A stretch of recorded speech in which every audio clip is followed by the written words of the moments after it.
ತಾವು ನಮಗೆ ತೋರಿಸ್ಕೊಂಡಿದ್ದೀವಿ. ಈಗ ಇವರು ಮುನಿರತ್ನ ಅವರು ಭ್ರಷ್ಟಾಚಾರಿ ಅನ್ನೋದು ಎಲ್ಲರಿಗೂ ಗೊತ್ತಿತ್ತು.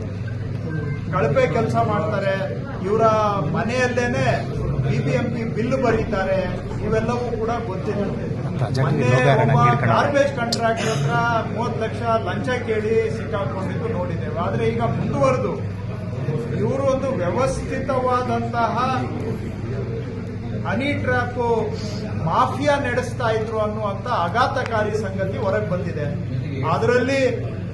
ಅದರಲ್ಲಿ ಹೆಣ್ಣು ಮಕ್ಕಳನ್ನ ಉಪಯೋಗಿಸಿಕೊಂಡು ಫಸ್ಟ್ ಕೆಲವು ಸರ್ಕಾರಿ ಅಧಿಕಾರಿಗಳನ್ನೇ ಹನಿ ಟ್ರ್ಯಾಪ್ ಮಾಡಿ, ಆ ಅಧಿಕಾರಿಗಳನ್ನ ಉಪಯೋಗಿಸಿಕೊಂಡು ಕೆಲವು ರಾಜಕಾರಣಿಗಳನ್ನು ಕೂಡ ಹನಿ ಟ್ರ್ಯಾಪ್ ಮಾಡಿ, ಅದರಿಂದ ವಿಕೃತ ಒಂದು ಸ್ಯಾಟಿಸ್ಫ್ಯಾಕ್ಷನ್ ಪಡ್ಕೊಳ್ಳೋದು ಅಷ್ಟೇ ಅಲ್ಲದೆ ಅವರನ್ನ ರಾಜಕೀಯವಾಗಿ ಮತ್ತು ಅಧಿಕಾರ ದುರುಪಯೋಗಕ್ಕೆ ಅವನ್ನೆಲ್ಲ ಬಗ್ಗಿಸ್ಕೊಳ್ತಾ ಇದ್ರು ಅಂತ.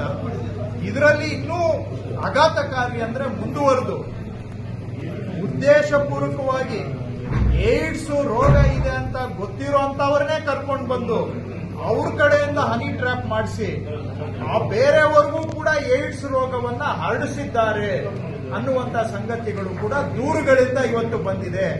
ದೂರು ಕೊಟ್ಟಿರೋದು ಯಾರು? ಬಿಜೆಪಿ ಮಹಿಳಾ ಮೋರ್ಚಾ ಕಾರ್ಯಕರ್ತೆ, ಒಬ್ಬ ಸಂತ್ರಸ್ತೆ.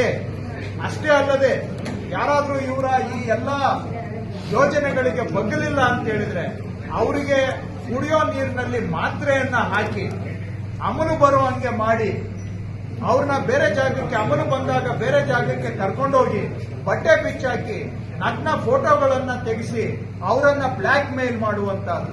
ಪೊಲೀಸ್ ಅಧಿಕಾರಿಗಳನ್ನ, ಬೇರೆ ಇಲಾಖೆ ಅಧಿಕಾರಿಗಳನ್ನ ಅವ್ರದ್ದು ಹನಿ ಟ್ರ್ಯಾಪ್ ಮಾಡಿ ವಿಡಿಯೋವನ್ನ ಕ್ಯಾಪ್ಚರ್ ಮಾಡಿ ಅವರನ್ನ ಬ್ಲಾಕ್ ಮೇಲ್ ಮಾಡಿ ಅವ್ರ ಕಡೆಯಿಂದ ಕೆಲಸ ಮಾಡುವಂತಹದ್ದು. ಸಂತ್ರಸ್ತರನ್ನ ಕರ್ಕೊಂಡು ಬರೋದಕ್ಕೆ, ಕರ್ಕೊಂಡು ಹೋಗೋದಕ್ಕೆ ವಿಕ್ಟಿಮ್ಗಳನ್ನ ಪೊಲೀಸ್ ಹೊಯ್ಸಳ ವ್ಯಾನ್ ಅನ್ನ ಬಳಕೆ ಮಾಡಿದ್ದಾರೆ. ಅಂದ್ರೆ ಅಲ್ಲಿಗೆ ಪೊಲೀಸ್ ಅಧಿಕಾರಿಗಳನ್ನು ಕೂಡ ಇವರು ಬ್ಲಾಕ್ ಮೇಲ್ ಮಾಡಿದ್ದಾರೆ. ಇಷ್ಟೆಲ್ಲಾ ಸಂಗತಿಗಳು ಕೂಡ ಆರೋಪಗಳು ಬಂದಿದ್ದಾವೆ.